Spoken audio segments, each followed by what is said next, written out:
হরে কৃষ্ণ। আজ 22শে মাঘ 1430, 6ই ফেব্রুয়ারি 2024, মঙ্গলবার, ষটতিলা একাদশী। এই ষটতিলা একাদশীর দিন আমি শ্রীমদ্ ভাগবতম পাঠ করছি। আজ আমি পাঠ করব শ্রীমদ্ ভাগবতমের দ্বিতীয় স্কন্দ 7ম অধ্যায়, বিশিষ্ট কার্য সম্পাদনের জন্য নির্দিষ্ট অবতার সমূহের শ্লোক 11, 12 ও 13।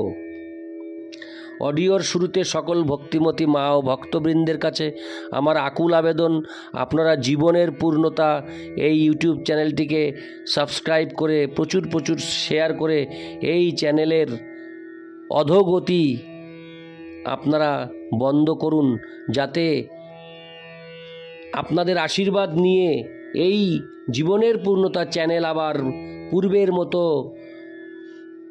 দ্রুত বিস্তার লাভ করতে পারে। হরে কৃষ্ণ কৃষ্ণ কৃষ্ণ হরে হরে, হরে রাম রাম রাম হরে হরে। শ্লোক 11। সত্রে মমাস ভগবান হয় শির সাথ, সাক্ষাৎ সযজ্ঞ পুরুষস্ত পনীয় বর্ণ, ছন্দময় মখময় খিল দেবতাত্মা, বাচো বভূবরুষতি শশত হর্ষণস্ত। অনুবাদ: ভগবান আমার অর্থাৎ ব্রহ্মার অনুষ্ঠিত যজ্ঞে হয়গ্রীব অবতার রূপে প্রকট হয়েছিলেন। তিনি সাক্ষাৎ যজ্ঞ এবং তার অঙ্গকান্তি সুবর্ণ স্বরূপ। তিনি সাক্ষাৎ বেদ এবং সমস্ত দেবতাদের পরমাত্মা। যখন তিনি শ্বাস গ্রহণ করেছিলেন, তখন তার নাসারন্ধ্র থেকে সমস্ত মধুর বৈদিক স্তোত্র ধ্বনিত হয়েছিল। তাৎপর্য: যে সমস্ত কর্মীরা সকাম কর্মের অনুষ্ঠানে রত, বৈদিক স্তোত্র সমূহ সাধারণত তাদের জন্য। তারা দেবতাদের সন্তুষ্টি বিধানের মাধ্যমে তাদের ঈপ্সিত ফল লাভ করতে চায়, কিন্তু ভগবান হচ্ছেন সাক্ষাৎ বেদ এবং সাক্ষাৎ বৈদিক স্তোত্র। তাই কেউ যখন সরাসরিভাবে ভগবানের ভক্ত হন, তার মাধ্যমে আপনা থেকেই যজ্ঞ অনুষ্ঠান এবং দেবতাদের সন্তুষ্টি বিধান সম্পাদিত হয়ে যায়। ভগবদ ভক্তরা বৈদিক নির্দেশ অনুসারে যজ্ঞ অনুষ্ঠান না করতে পারেন, অথবা দেবতাদের সন্তুষ্টি বিধানের চেষ্টা না করতে পারেন, কিন্তু তা সত্ত্বেও ভগবদ ভক্তেরা সকাম কর্মী এবং বিভিন্ন দেব দেবীর উপাসক থেকে অনেক উন্নত স্তরে অবস্থিত। ইতি শ্লোক 11। শ্লোক 12। মৎস্য যুগান্ত সময়ে মনুনোপলব্ধ খনিময় নিখিল জীবনী কায় কেত,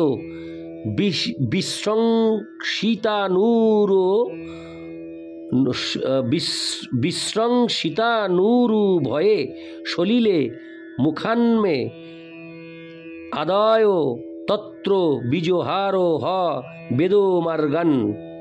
অনুবাদ: কল্পান্তে সত্যব্রত নামক ভাবী বৈবশত মনু দেখতে পাবেন যে মৎস্যাবতার রূপে ভগবান পৃথিবী পর্যন্ত সর্বপ্রকার জীবাত্মাদের আশ্রয়। কেননা কল্পান্তে প্রলয় বাড়ির ভয়ে ভীত হয়ে বেদ সমূহ আমার অর্থাৎ ব্রহ্মার মুখ থেকে নির্গত হয় এবং ভগবান তখন সেই বিশাল জলরাশি দর্শন করে উৎফুল্ল হন এবং বেদসমূহকে রক্ষা করেন। তাৎপর্য: ব্রহ্মার একদিনে 14 জন মনুর আবির্ভাব হয় এবং প্রত্যেক মনুর অন্তে পৃথিবী পর্যন্ত সব কিছু ধ্বংস হয়ে যায়।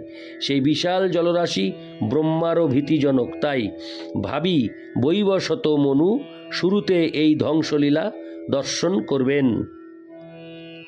অন্য বহু ঘটনাও ঘটবে, যেমন শঙ্কাসুর বধ। ব্রহ্মা তার পূর্বের অভিজ্ঞতা থেকে এই ভবিষ্যদ্বাণী করেছিলেন, কেননা তিনি জানতেন যে সেই ভয়াবহ প্রলয়ঙ্কর ঘটনার সময় তার মুখ থেকে বেদসম্বার তার মুখ নিঃসৃত হবে এবং মৎস্যাবতারে ভগবান কেবল দেবতা, মনুষ্য, পশু, ঋষি প্রমুখ সমস্ত জীবদেরই উদ্ধার করবেন তাই নয়, পক্ষান্তরে তিনি বেদকেও রক্ষা করবেন। ইতি শ্লোক 12। শ্লোক 13। ক্ষীরোদধাবো মোর না, হরে কৃষ্ণ। ক্ষীরোদধাবো মরো দানব জূতোপনা মুন্নত তামোমৃত লব্ধয় আদিদেব পৃষ্ঠেন কচ্ছপব পূর্বিদোধার গোত্রং নিদ্রাক্ষো নো হদ্রি পরিবর্ত কষানো কুণ্ডু। অনুবাদ: আদিদেব ভগবান কূর্মরূপ ধারণ করে অমৃত লাভের জন্য ক্ষীর সমুদ্র মন্থনকারী দেবতা ও দানবদের মন্থনদণ্ড স্বরূপ মন্দর পর্বত পৃষ্ঠে ধারণ করেছিলেন। আদিদেব ভগবান কূর্মরূপ ধারণ করে অমৃত লাভের জন্য ক্ষীর সমুদ্র মন্থনকারী দেবতা ও দানবদের মন্থনদণ্ড স্বরূপ মন্দর পর্বত পৃষ্ঠে ধারণ করেছিলেন।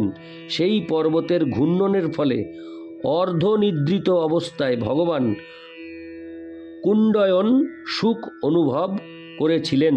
তাৎপর্য: আমরা অনুভব না করতে পারলেও এই ব্রহ্মাণ্ডে একটি ক্ষীর সমুদ্র রয়েছে।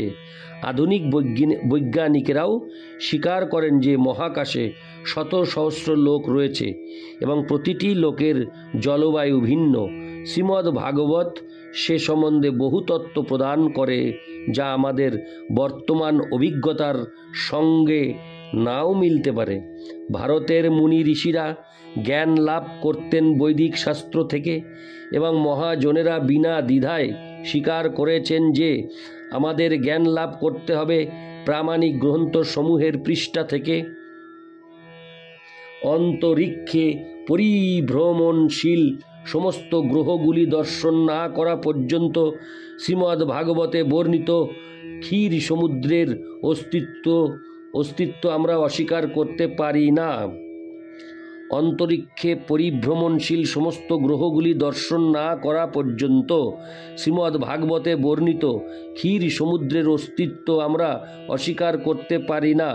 যেহেতু সেই প্রকার গবেষণা সম্ভব নয়, তাই আমাদের স্বাভাবিকভাবেই শ্রীমদ্ ভাগবতের বর্ণনা যথাযথভাবে স্বীকার করতে হবে। কেননা শ্রীধর স্বামী, শ্রী জীব গোস্বামী, বিশ্বনাথ চক্রবর্তী প্রমুখ মহান আচার্যগণ তা স্বীকার করেছেন। বৈদিক পন্থা হচ্ছে মহাজনদের পদাঙ্ক অনুসরণ করা। এখন যা হরে কৃষ্ণ এবং যা আমাদের কল্পনার অতীত তাকে জানার এইটি হচ্ছে একমাত্র পন্থা। আদিদেব ভগবান সর্বশক্তিমান হওয়ার ফলে যা ইচ্ছা তাই করতে পারেন এবং তাই তার পক্ষে কোনো বিশেষ উদ্দেশ্য সাধনের জন্য কূর্মরূপ বা মৎস্যরূপ ধারণ করে অবতরণ করা মোটেই আশ্চর্যজনক নয়। তাই শ্রীমদ্ ভাগবত আদি প্রামাণিক শাস্ত্রের বর্ণনা স্বীকার করতে কখনো দ্বিধা করা উচিত নয়। দেবতা এবং দানবদের যৌথ প্রচেষ্টায় ক্ষীর সমুদ্রে মন্থনের বিশাল প্রয়াসে মন্থন দণ্ডরূপ মন্দর পর্বতকে ধারণ করার জন্য এক বিশাল আধারের আবশ্যকতা ছিল। তাই দেবতাদের সাহায্য করার জন্য আদিদেব ভগবান এক বিশাল কূর্ম রূপে অবতরণ করে ক্ষীর সমুদ্রে বিচরণ করেছিলেন। সেই সময় মন্দর পর্বতের ঘর্ষণের ফলে অর্ধনিদ্রিত অবস্থায় ভগবান কুণ্ডুয়ন সুখ অনুভব করেছিলেন। ইতি শ্লোক 13।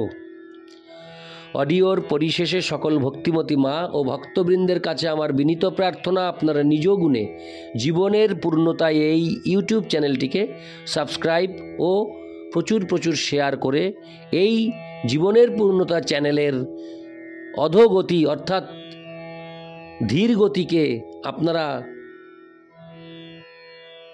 চলন্ত গতি অর্থাৎ দ্রুত গতিতে বর্ধিত হওয়ার আশীর্বাদ করুন। তাহলেই আমার এই শ্রীমদ্ ভাগবতম পাঠ সার্থক হবে। আপনারা যদি আমাকে জীবনের পূর্ণতা চ্যানেলে সাবস্ক্রাইব শেয়ারের মাধ্যমে আশীর্বাদ করেন। হরে কৃষ্ণ।